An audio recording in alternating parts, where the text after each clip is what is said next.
boa noite a todos. Hoje vamos ter um bate-papo aí com Monique Santos, advogada, mestranda na Espanha, e vai falar um pouquinho para nós a respeito do direito de voto do preso. Então vamos esperando aí o pessoal, vamos ver. Enquanto isso, a gente vai conversando um pouquinho.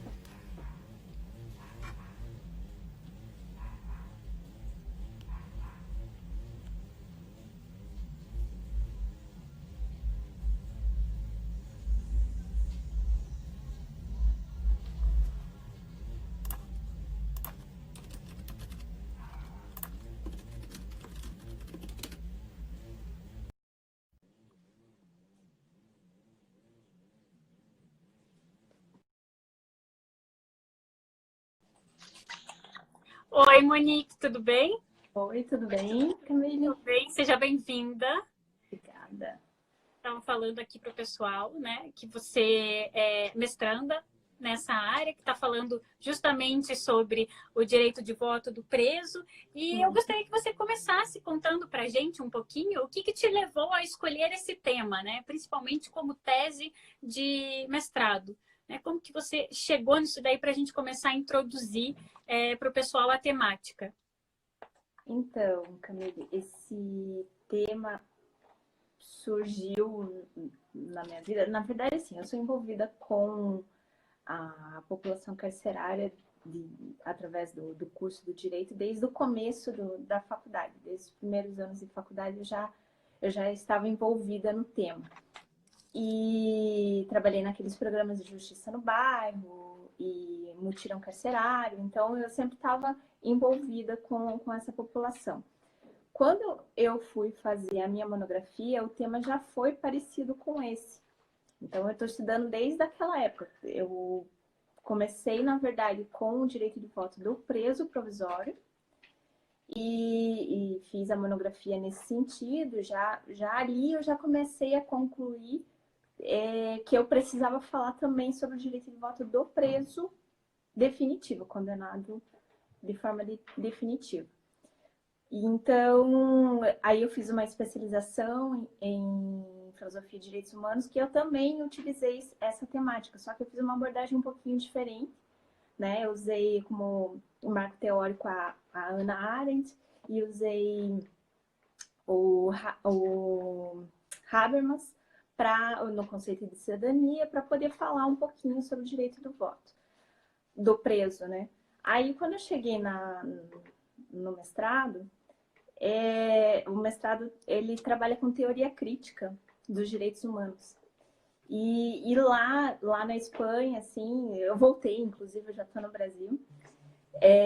Lá na Espanha, o contato que eu tive foi que lá, apesar que já na graduação já tive noção disso, mas foi que lá existe a possibilidade do direito de voto e que eles viabilizam isso, né? E, enfim, ainda estou estudando, ainda estou escrevendo a dissertação, né, sobre isso. Ainda estou descobrindo muita coisa, estou descobrindo o que tem na Europa, estou descobrindo o que tem aqui na América do Sul sobre esse assunto, né? E, em especial, estudando aqui a história do voto, do preso, do voto e do preso, inclusive. Essa é a ideia agora, assim, que eu estou estudando, por sinal, agora no começo, assim, da minha dissertação, eu estou estudando todo o histórico, estou revisitando toda a história do Brasil em cima das eleições e do voto. Porque quando a gente fala de voto, é uma temática muito recorrente ultimamente, né? Principalmente quando a gente está em período eleitoral, e a questão de direitos humanos, porque sempre envolve, né, situações que nós vivenciamos no dia a dia. Então, compartilhar um pouco desse conhecimento é sempre muito abrangente e interessante para todos. Né? Como que a gente faz essa diferença? E, às vezes, nem todo mundo tem ou interesse ou oportunidade de conhecer qual que é a diferença, por exemplo, do voto no Brasil e como que está acontecendo o voto na Espanha. Você já viu alguma diferença assim que seja muito marcante entre o voto do preso no Brasil e na Espanha? Sim.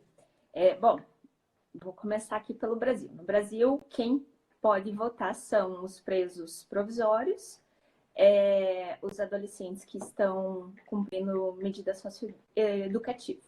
Então, quem ainda não tem, os presos adultos que ainda não têm sentença transitada e julgado, podem exercer o voto.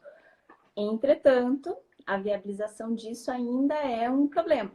Ainda que toda eleição saia uma resolução do TSE, se eu não me engano, desde 2010 tem saído resolução no TSE falando sobre a viabilização, dizendo que tem que criar sessões eleitorais dentro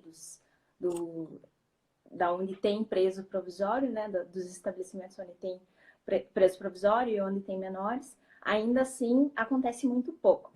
Onde tem mais é no norte e no nordeste do Brasil. Lá acontece bem mais do que aqui no sul. Apesar de que aqui no sul tiveram algumas experiências, inclusive com situações simuladas de presos e mulheres também presas, né? Teve essa experiência aqui. E, enfim, a Constituição do Brasil suspende os direitos do preso, os direitos políticos do preso, a partir do momento que saia o trânsito em julgado. Então, a partir daí, ele tem os direitos suspensos enquanto durarem os efeitos da pena. Enfim, aí quando eu voltei os olhos para a Espanha, desde 95, quando houve uma reforma no Código Penal deles lá, que é quem disciplina esse direito, lá eles mudaram isso, porque eles estavam saindo de uma época parecida com a nossa, assim, eles tiveram uma ditadura bem próximo ao nosso período, né? A ditadura franquista lá na Espanha. E daí, em 95, eles fizeram essa alteração bem drástica no Código Penal e incluiu a possibilidade de direito ao voto. Foi bem engraçado, inclusive, quando eu comentei que queria escrever sobre isso, porque na Espanha, para eles é uma coisa bem óbvia o preso votar. Né? Não tem discussão, não é um assunto que gere debate, né? E então, para mim, inclusive, foi bem difícil encontrar justificativa, norma, doutrina a respeito disso. É uma coisa que está e pronto, é um direito humano que é ligado à cidadania, que é ligado à noção de pertencimento a uma sociedade, e inclusive tem, apesar de que lá eles têm uma situação específica, que é quando o juiz fala na sentença especificamente que os direitos políticos daquele sentenciado estarão suspensos por X período ou por todo o período da pena, alguma coisa assim. É como se fosse uma pena acessória, mas que é escolhida pelo juiz e devidamente fundamentada. Essa é a diferença. E os presos lá, diferente daqui, a gente cria uma sessão eleitoral aqui, né? Conforme a resolução do TSE para os presos provisórios, a gente cria uma sessão eleitoral, manda mesários, toda aquela estrutura, que nós temos as urnas eletrônicas, e é feito todo o processo de votação lá na prisão. Lá é diferente, lá existe a possibilidade do voto por correio.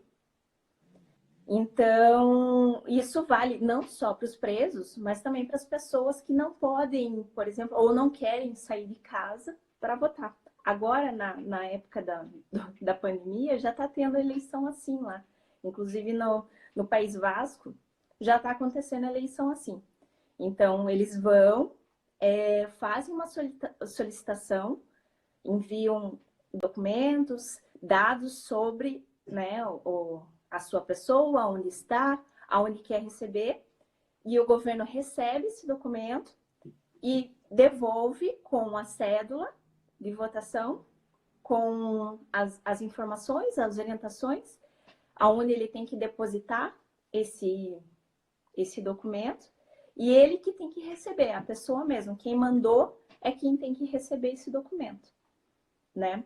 E, enfim, é toda uma mobilização em cima disso, lógico, né? Eles fazem contratos temporários para o correio, por exemplo, para isso tudo funcionar de uma maneira bem redondinha. Aí eles entregam depois que fazem o voto, né? Eles podem pedir eles podem votar até 10 dias antes da eleição. Tem um prazo específico que eles podem. Uhum. E daí até 10 dias eles fazem o voto. Então, a mesma sistemática de coleta de voto, de o correio receber, né, e fazer a contagem, porque os votos chegam em torno de 9 horas da manhã do dia da apuração dos votos, a mesma sistemática funciona para os presos. Entretanto, só 5% dos presos lá votam. Apesar deles terem... É bem baixo, assim. Apesar deles terem a possibilidade, o exercício lá não é obrigatório, né? Então, o pensamento não é bem desenvolvido, a política pública para isso não é bem desenvolvida, assim, sabe? Então, eles têm uma população carcerária de cerca de 69 mil, 70 mil presos e só 5% votam. É bem confuso isso, assim, pra gente, ainda mais que a gente tá aqui com um direito ao dever, né? E quanto à insegurança em relação a essa transmissão de informações, né? Porque você está ali lacrando um documento e encaminhando esse documento para certificação, para que seja contabilizado o voto. Tem algum procedimento específico? Eles exigem, né, encaminham algum lacre em específico? Como que funciona? Então, toda a documentação que é utilizada para fazer o exercício do voto, ela tem uma timbragem específica, né?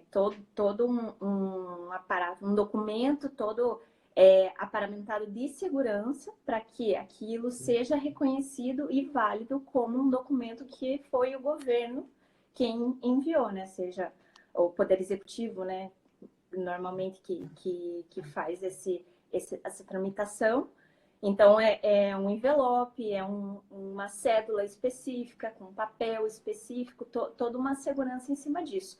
E as pessoas que trabalham no correio, né? Porque, assim, além de tudo, o governo sabe que você, Camille, que mora no endereço X, votou por correio, entregou o teu voto na sede do correio da rua tal, e quem recebeu foi o fulano de tal. Então tem todo um acompanhamento, mais ou menos aquele rastreamento que a gente tem nos pacotes do correio, né? Mercadoria. Todo aquele rastreamento é feito também para o documento que está indo com o teu voto. Então, tem o envelope específico, o papel específico, o lugar específico onde você entrega, para quem você entrega. Então, tem toda uma organização em cima disso. Por isso que é um pouco mais... Eu imagino que eles tenham mais segurança nesse aspecto, assim, por isso que funciona até a própria cultura, eu acredito, do país, né? A cultura deles, a segurança do povo em relação ao procedimento. Ontem mesmo eu estava estudando, escrevendo sobre isso. Ao meu ponto de vista, a insegurança é muito cultural nossa aqui, né? Diante disso, a gente tem muita insegurança, porque a gente vive nesse momento, né? As urnas eletrônicas vieram em 2000. Então, se você pensar, a história do Brasil é muito... Apesar de a gente estar falando de 20 anos, é muito novo ainda, né? Você veja, se você for pensar a minha idade, né? Eu comecei a votar com 18. Então, é novo, né? Não faz, eu tô com 30, se eu voto desde os 18, 16, acho que eu fiz o primeiro. Então, eu nem cheguei a ter outros procedimentos, já iniciei na urna eletrônica. Então, é difícil a gente fazer essa mudança, essa transição, né, de comportamento de uma sociedade que, querendo ou não, ainda é muito conservadora em determinadas atitudes, em determinados atos e posicionamentos. E outra coisa também que eu queria questionar e discutir, você acredita que isso é um desinteresse da sociedade em relação ao Estado democrático de direito, por exemplo, em estar vivendo nessa... De compreender e lutar... Acho que travou. Deixa eu esperar voltar.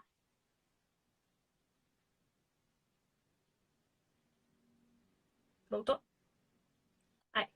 Até onde você me ouviu? Você estava falando a respeito da sociedade, o quanto ela que isso se ela tem se há um vontade ou não de desinteresse da própria sociedade em atuar no coletivo, né? Porque o voto não deixa de ser, não é um bem para si somente, né? Eu estou fazendo um bem para a sociedade também. Eu estou trabalhando em coletivo. Se isso seria um desinteresse ou se realmente a gente está perdendo isso, esse posicionamento, a partir do que a gente acaba vendo, o que acontece no próprio âmbito, né, das câmaras em si, que acabam... Acabou. Travou de novo. Que acaba desmotivando, né, ou do próprio comportamento, digamos assim, dos governantes, que acaba desmotivando a própria população, o próprio cidadão a respeito, né, do seu ato em prol da sociedade. Você diz isso na realidade brasileira? Isso, aham. Bom, eu penso que isso eu ouvi também e fiz pesquisa a respeito do que os presos pensam sobre a possibilidade de votar, né? E muitos deles disseram que não era só para eles que eles queriam poder participar do processo de votação, mas porque eles têm as pessoas que eles amam aqui fora, né, as famílias e tudo mais. E o que me levou a pensar sobre isso, né, é a noção de corresponsabilidade social, né? A partir do momento que você se entende pertencente a uma sociedade, você faz parte dela em todos os âmbitos, né? Você faz parte dela enquanto você trabalha, enquanto você produz financeiramente, enquanto você interage, enquanto você emite CO2 aí, enquanto você dirige. São vários aspectos. A gente é atravessado por várias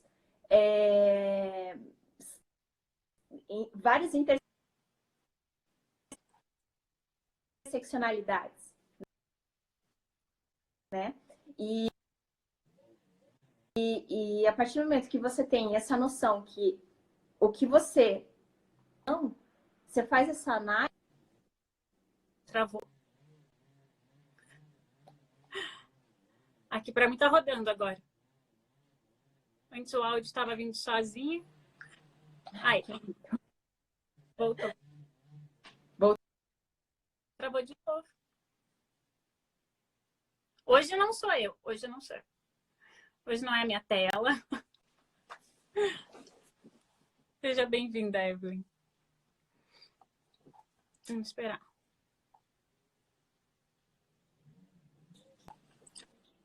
Voltou? Voltou. Uhum. Então, e a partir do momento que você tem essa noção de que você faz parte de um coletivo, o votar é um ato de responsabilidade, entendeu? Você entende que você faz parte daquilo e que a tua decisão vai interferir na vida tua e de todo mundo, né? Lógico que a gente tem um histórico de políticos, né, que infelizmente a gente teve más experiências em cima disso, mas é como você mesma falou, a gente ainda tem uma democracia muito jovem, né? Nossa Constituição é de 1988. né?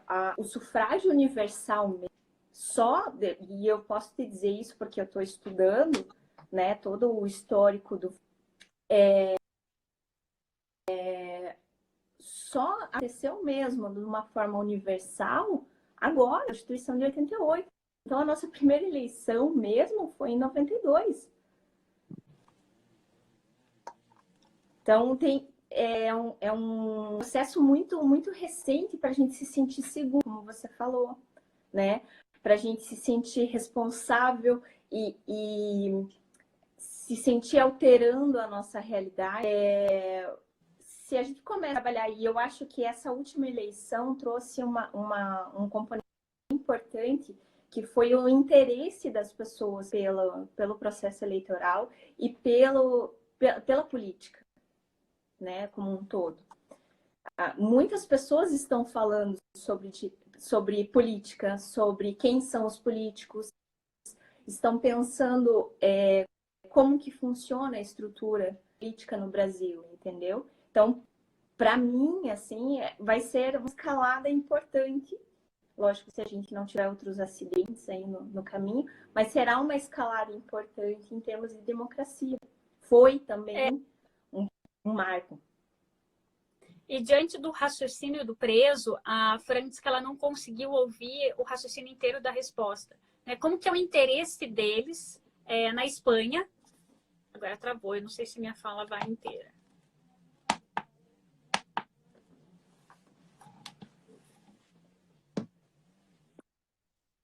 Aí. Como que é o interesse do preso em relação ao voto? Não sei se travou de novo. Não.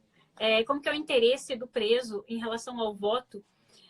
Não sei se você fez esse comparativo do interesse deles aqui no Brasil, se eles têm, se é divergente, ou se você só fez análise na Espanha. Travou de novo. Então, eu não sei se você fez essa comparação entre o interesse do preso em votar na Espanha e no Brasil, mas se você fez somente na Espanha, né, como que ele manifesta essa intenção, né, esse desejo de querer votar?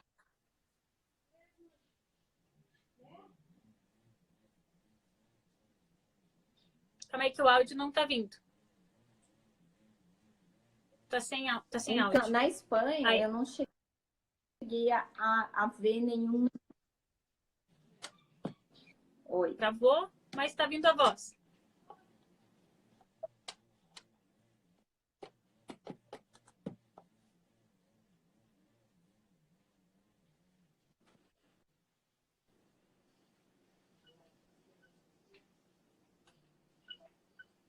Vamos ver. Ai, agora está vindo.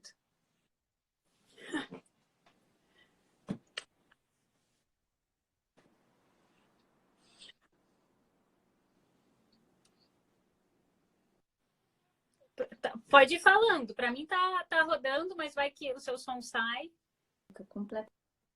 Aí, tá vindo agora. Por enquanto está vindo. Não se mexe muito, só fala. Tá vindo? Fica estática. Aí vai falando. Por enquanto tá vindo.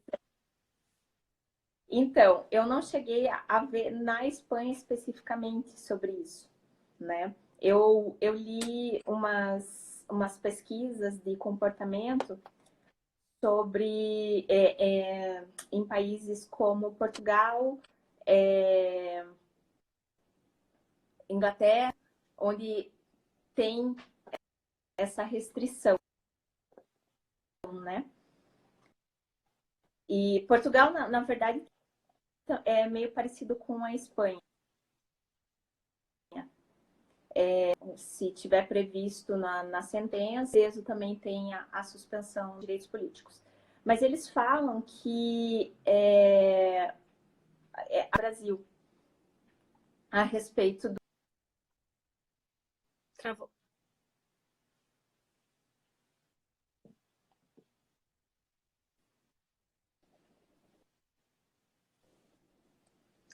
A respeito...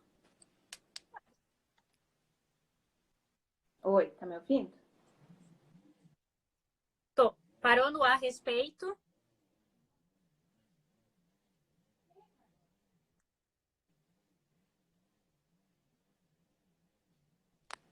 A respeito do voto. Eu não sei o que fazer. Uhum. Oi. A voltou. respeito? Não. A gente ainda tá nesse raciocínio. Tá. A respeito do voto. Isso. Uhum. Deu? Deu. Fechou. Então, assim, a intenção tanto do preso inglês, do preso americano, do preso brasileiro,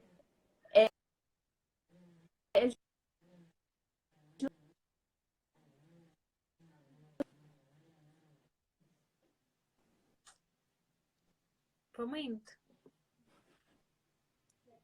É justamente...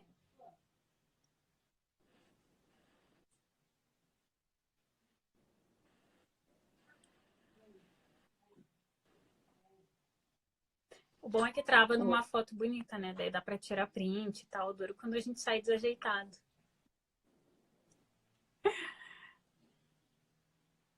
Agora não tem som.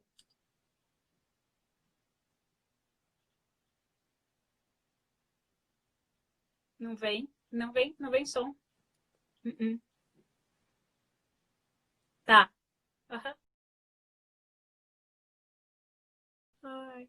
Ela vai reiniciar, enquanto isso a gente vai continuar falando. Quem que fez uma pergunta aqui? Deixa eu ver. Foi a Thaís, você mesmo. Thaís, eu não vou nem sair, porque eu acho que não foi a minha. É a dela mesmo que tá travando. Vamos tentar mais uma vez, qualquer coisa a gente derruba os dois. Deixa eu só ver a sua pergunta, enquanto ela termina a da Fran. Cadê? Ah, tá. Se o propósito do cárcere é ressocializar, por que o voto não é uma prática aqui? Quando a gente fala do voto aqui, no cárcere é muito complicado, né? Não é simplesmente somente a questão do ato de votar. Derruba e faz outra. Tadinha. Pelo menos não fui excluída hoje. Semana passada eu fui excluída da minha própria live. O Instagram não me queria de jeito nenhum. Vamos ver agora. Tive que invadir o perfil alheio. Aí. Oi. Aí. Uhum. Voltei. Eu não acredito que eu voltei. Agora vai. Agora vai. Vamos lá. Vamos voltar. Eu não sei por que a minha internet está tão ruim agora, mas eu acho que estabilizou. Enfim, vamos voltar. Tanto um preso quanto o outro estão... Eu não acredito que eu travei de novo.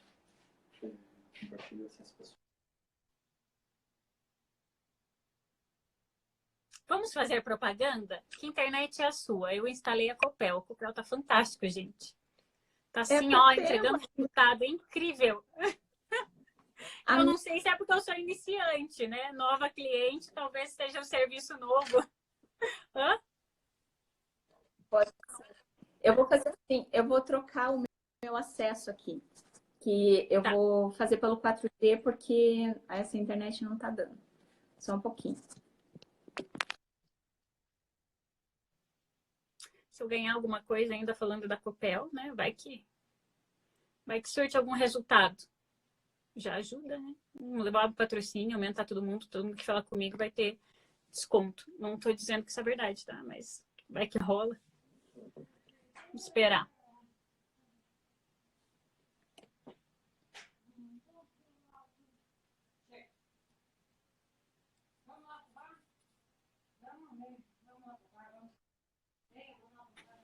Ai, voltou. Uhum.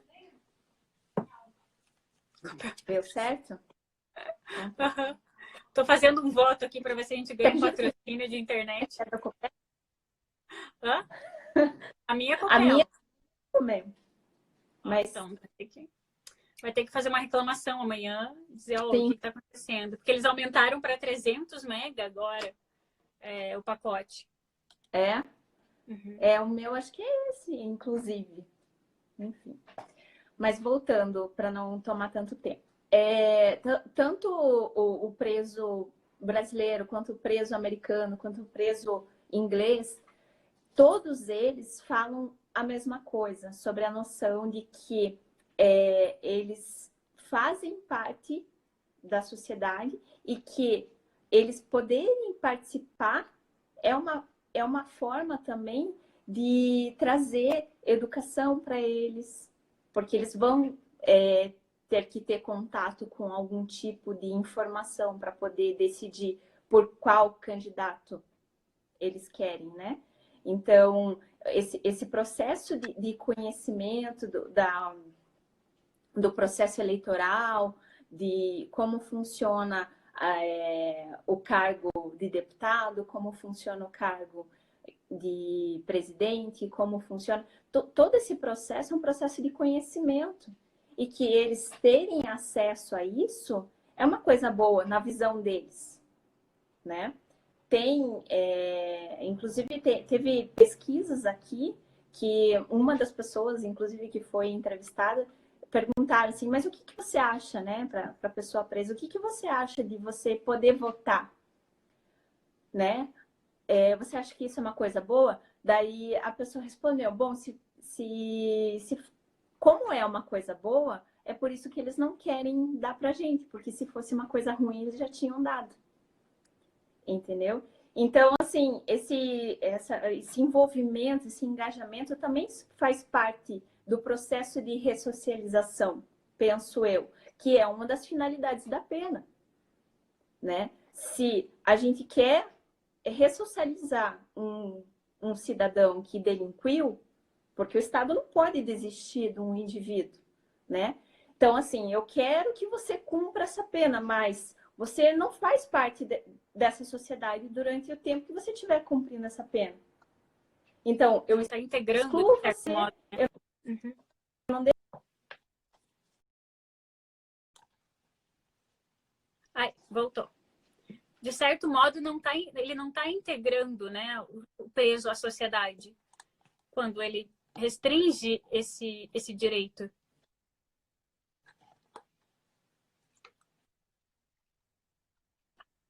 Voltou?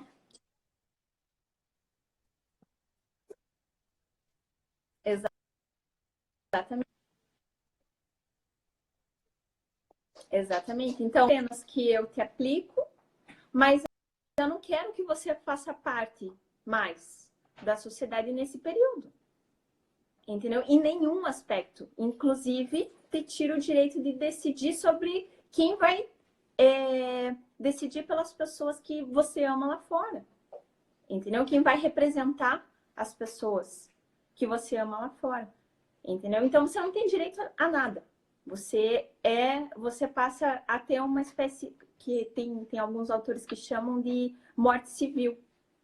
Então, você não participa de nada, você não participa das decisões, porque o voto, em especial aqui no Brasil, o voto é o único momento em que o presidente, o dono da empresa, da maior empresa do país, a moça que atende o telefone, quem limpa as ruas, todo mundo tem o mesmo poder e o mesmo status civil, né? Então, o voto, esse é o momento mais emblemático de uma democracia. Então, se você exclui uma pessoa que você pretende fazer com que ela passe a entender que o que ela fez não é legal, não é aprovado nessa sociedade, você exclui ela de tudo. E você diz que ela não significa nada. Tira todos os poderes dela, apesar de você estar dizendo, eu estou restringindo tua liberdade, porque você fez algo que nós aqui nessa sociedade não consideramos correto. Então, eu estou restringindo tua liberdade. Mas todos os outros direitos deveriam ser garantidos. Inclusive, se você olha, o artigo 38 do Código Penal fala que todos os outros direitos devem ser preservados, à exceção do direito da liberdade ou os direitos que são restringidos através da decisão. Então, assim, não faz sentido uma Constituição que se diz cidadã ir lá e suspender os direitos políticos na própria Constituição. Entendeu? Ela mesma se contradiz a partir do momento que ela fala que ela vai primar por dignidade humana, ela vai primar pela cidadania, ela vai primar pelos direitos políticos, mas preso não. Quando eu fui atrás da Constituinte para entender o que pensavam os deputados que participaram da Assembleia em 87, a discussão foi bem simples. Foi só uma deputada do PMDB do Rio de Janeiro que levantou essa hipótese e falou. Né? E ela falou assim, olha, desde 67 o direito político do voto não é considerado uma pena acessória, né? Então não faz sentido nós restringirmos o direito de votar dos presos condenados em definitivo. Só que ela fez uma proposta ali, né, para alterar esse texto. Só que desde a Constituição de 1824, esse textinho vem sendo copiado e colado, Ctrl+C, Ctrl+V. Desde então. A discussão só realmente houve nessa época da Constituinte, e ainda assim eles disseram a respeito dessa proposta dela. Está fora, não, né? O preso não tem ética, e é por isso que ele não vota. Né, previamente julgado como ético. E não necessariamente né? Quem está em liberdade não necessariamente está sendo ético. Né? Então é um... Agora, o que eu... pré-julgamento, né, desnecessário, de certo modo.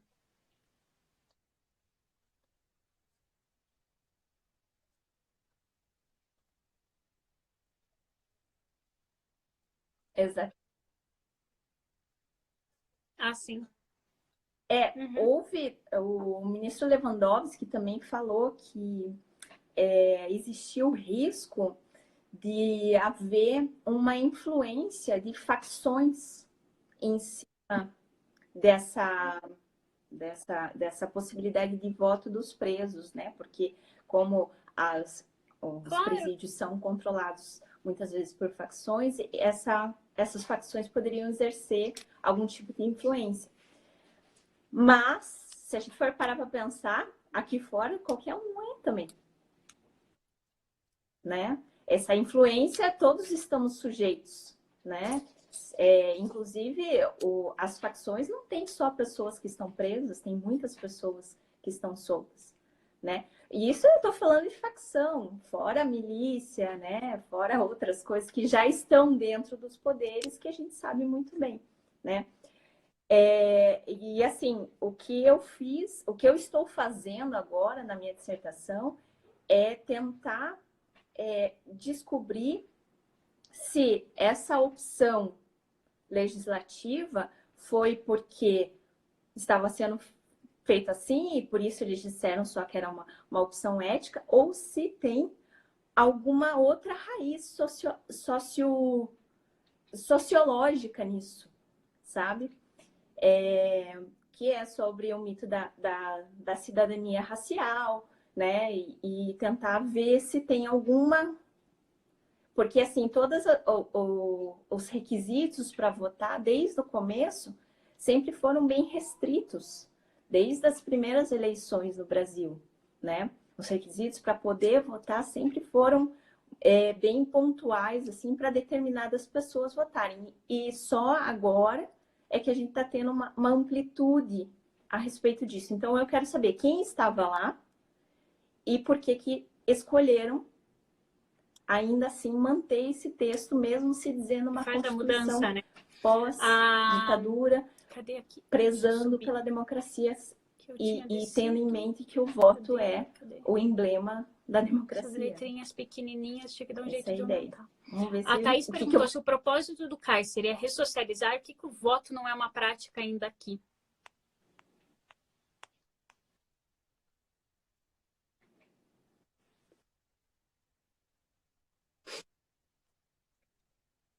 Exatamente. É aquilo que eu falei, né? Uma das finalidades da pena, e eu acho que a principal, é ressocializar, A partir do momento que você pretende punir alguém, você não quer que essa pessoa nunca mais faça parte de uma sociedade. Fazer parte de uma sociedade inclui votar, né? O fato de delinquir jamais vai ter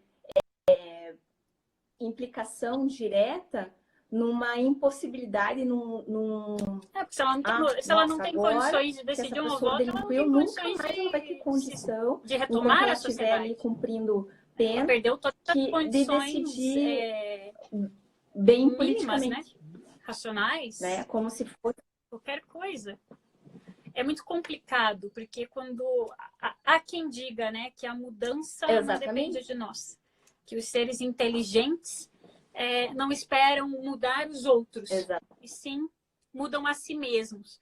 Então, eu acho que tem que ter um incentivo, sim, para auxiliar nessa evolução de mudança deles, né? Nessa busca de mudança. A gente não precisa necessariamente tentar mudar o comportamento deles, né? Esperar a mudança, praticar atos para que isso seja algo praticado por nós, mas sim levar o incentivo, né? Os projetos, porque em visitas a gente consegue perceber que muitos estão lá realmente focados, estão trabalhando, estão em projetos, estão estudando, estão redimindo, né, toda essa falha, todo esse erro que foi cometido para retomar a liberdade, para retomar a vida deles que eles tinham aqui fora.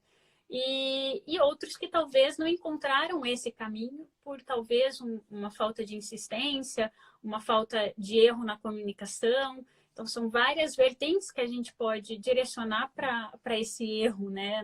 Não sei se tem uma justificativa correta para um comportamento como esse. Aí, talvez, estudos mais...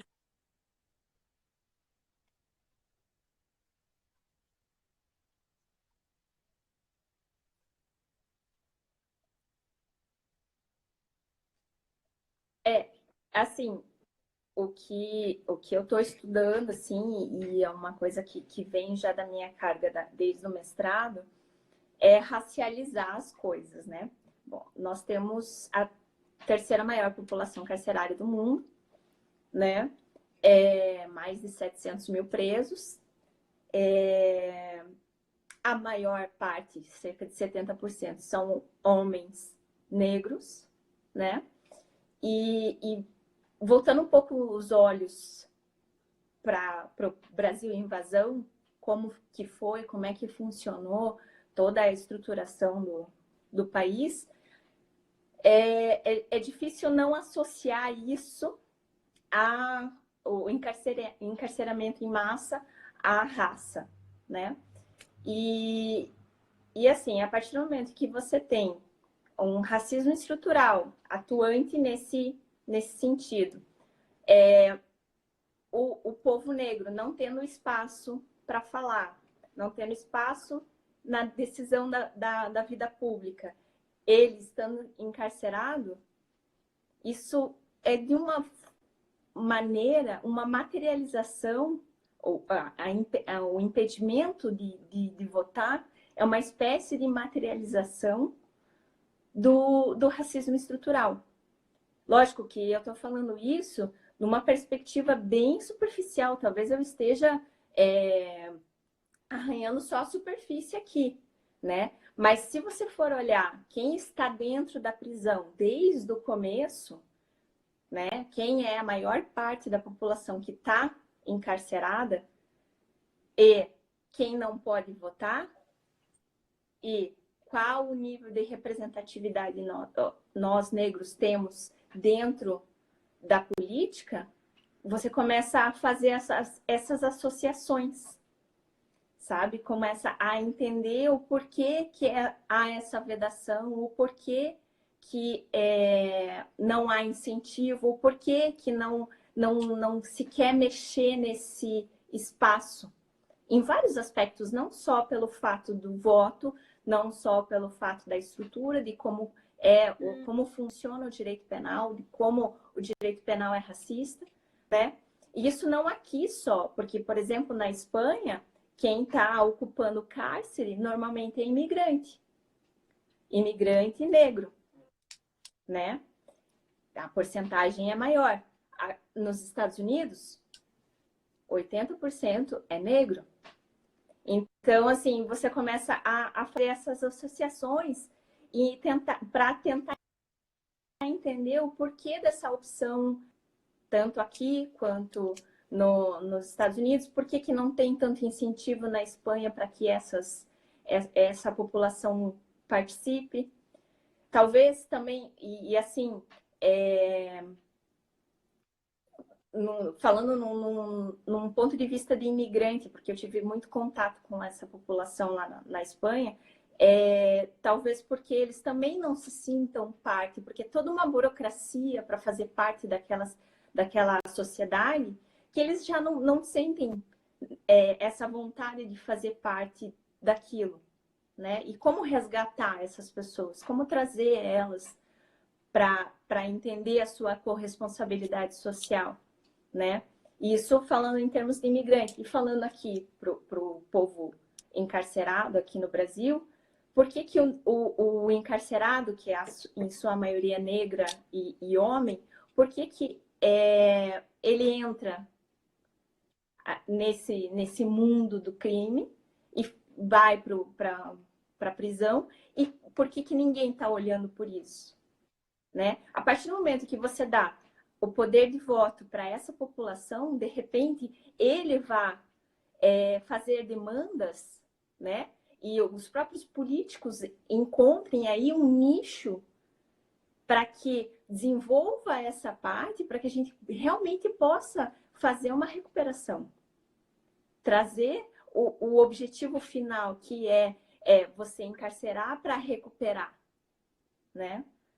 Mas, por enquanto você tiver direitos políticos suspensos, não tem político pensando nisso, a gente vai só continuar encarcerando. Eles vão lá, às vezes, a primeira vez encarcerados, saem de lá porque a gente sabe que lá é uma faculdade do crime, saem pior ainda, né? Porque não tem estrutura, não tem condição, e a gente vai só demonstrando que tem mudança, né? Demonstrando se para nós, às vezes, sendo que a gente estamos poderia aqui, empoderar às vezes é difícil acreditar numa mudança, acreditar numa melhora, e mesmo assim a gente luta, vai atrás. Foi o que a gente conversou até um pouco com a Tailane na última live, né? Então, persiste nisso, né? De fazer diferente, de ir atrás, continua lutando, ele perde todas as esperanças, né? Ele está sendo limitado daquilo que precisa.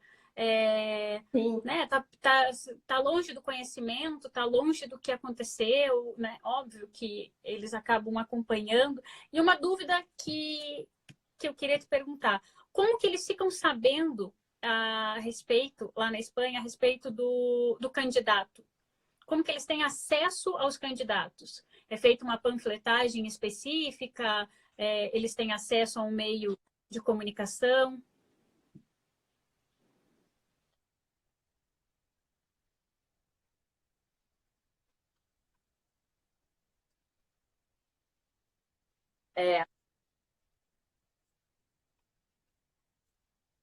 Pelo que eu entendi, lógico que eu não fui muito a fundo ainda sobre isso, né? Pelo que eu entendi, eles recebem folhetos, né, sobre quem está na corrida eleitoral e com propostas, quais são as propostas e a identificação também por partido e tudo mais. Não, pelo que eu entendi, não há campanha eles não votam, né? Vai fazer campanha para dos quê? presídios e nem uma propaganda voltada para eles, né? Não é nada específico, é mais ou menos como as pessoas que votam por correio. Exatamente. E daí, aí assim, né? Vai fazer campanha para quê se eles não votam? E eles não votam porque não fazem campanha. Então fica esse ciclo que não sai do lugar. Então, o que falta realmente é uma política pública que realmente funcione para essas pessoas poderem se sentir pertencentes àquela sociedade, né? Então, se você investe nisso igual a uma participação que teve aqui, que eu falei que teve uma experiência aqui em Porto Alegre, se eu não me engano. Em Porto Alegre, as mulheres participaram de uma eleição simulada para prefeito, né? E todo o presídio feminino teve uma debates, né? Toda a estrutura que nós aqui fora temos, eles tiveram lá. Então, propaganda, debates, tudo perante eles. E daí foi como se fosse, assim, uma votação de verdade. Eles participaram, tudo, não foram contabilizados para a eleição, mas eles participaram. Foi um experimento mesmo. E as mulheres perguntaram para elas o que elas acharam maravilhoso de terem participado daquilo, que aquilo foi muito interessante, porque eles se sentiram decidindo e fazendo parte da sociedade, ainda que elas estivessem lá dentro, né? Aí olharam, compararam o resultado das eleições das pessoas que estavam fora, né? Das pessoas livres com as pessoas, com as mulheres presas. Que eles são considerados sem ética. De resultado de voto. Foi praticamente a ou mesma seja, coisa. Ou elas nós votaram estamos, nas mesmas pessoas que as pessoas antiéticos, livres votariam. ou eles são éticos votaram, como nós. né? Então fica a dúvida, né? Qual é qual? É uma verdade, é uma verdade. Exatamente. Né? Então essa depende conversa... do ponto de vista. É uma verdade, cada um tem a sua verdade, então não tem como definir.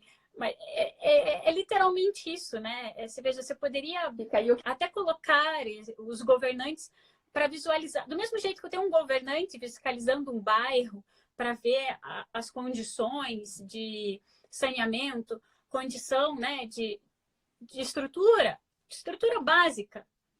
Por que não lá? Né? O dinheiro que a gente paga de imposto, tudo está indo para o Estado. E quem está no Estado são os governantes, só que os governantes não estão até lá e às vezes a gente acaba colocando toda uma responsabilidade em cima daqueles que estão somente à frente desses controles ali do sistema carcerário, né? Acaba colocando a responsabilidade em cima do agente, dos diretores, daqueles que estão dando assistência à saúde, mas assim, eles estão ali todo dia, né? Eles estão acompanhando o trabalho, eles estão acompanhando os projetos, eles estão fazendo as melhorias que estão ao alcance deles. Mas o restante talvez não esteja tão aberto a essas mudanças, né? A levar essas informações. Do mesmo jeito que a gente tem projetos em escola, por que não lá? Né? Nós, quando estudantes de direito, nós fazemos visitas. Eu não sei se a prática ainda hoje em dia, mas quando eu estava na faculdade era prática, né? Pelo menos um professor levava a turma para visita, para conhecer como que era o sistema carcerário. Mas é justamente isso, você tá tirando tudo, né? Ele já está sem nada, na verdade.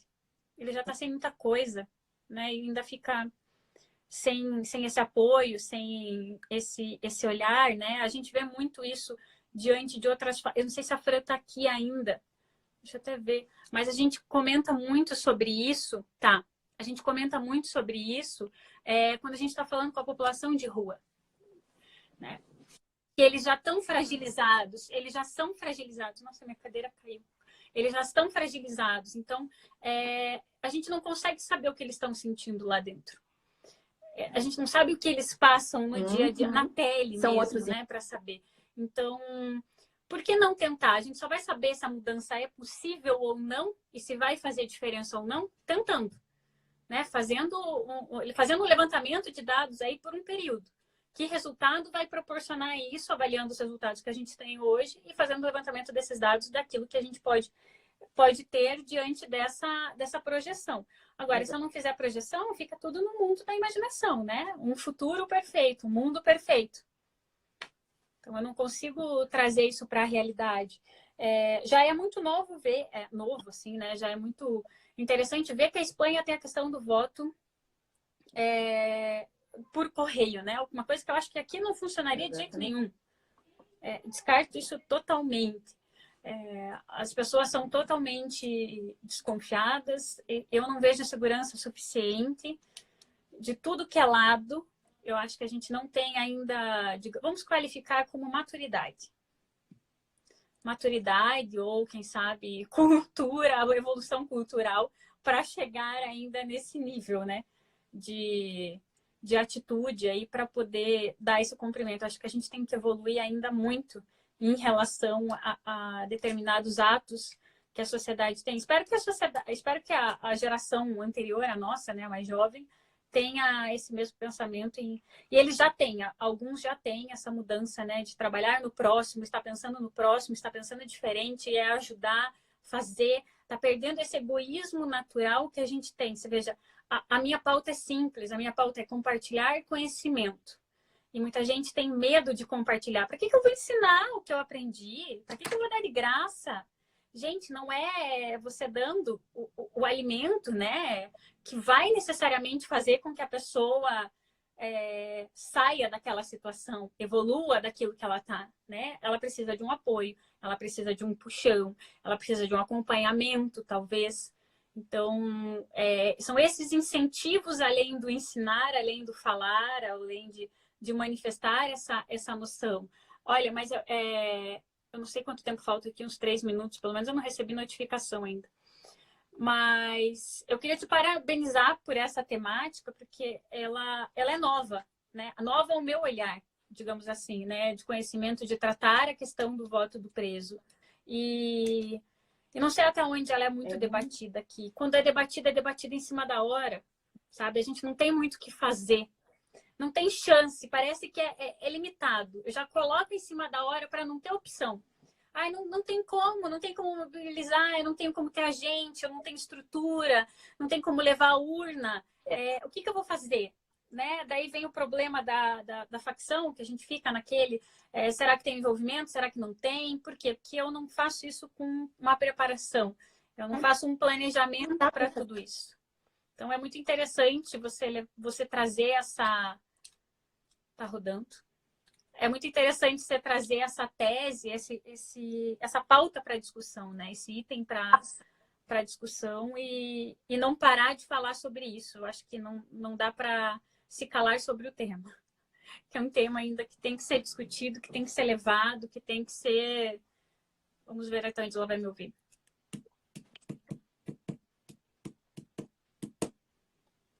Tá rodando?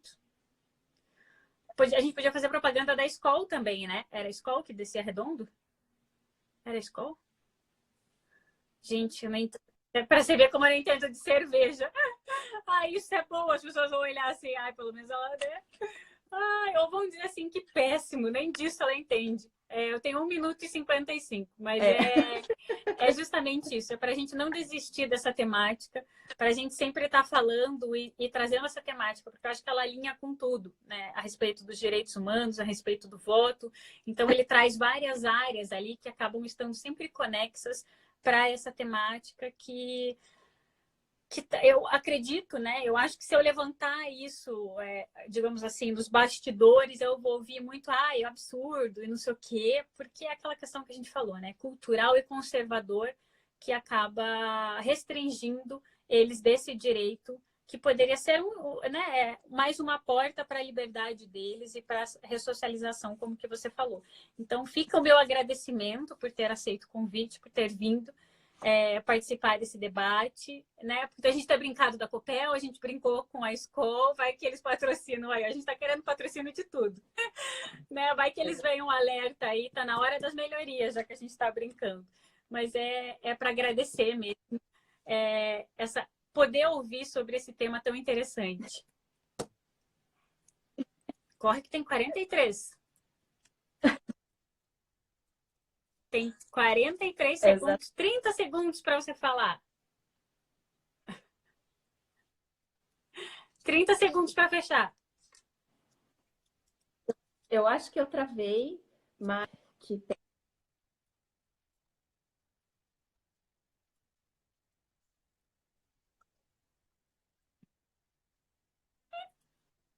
Eu só quero espero que coisa boa. Agradecer a oportunidade. Muito obrigada mesmo, porque é um tema e esperança para todo mundo. Vai cair, eu tô mexendo na ferida.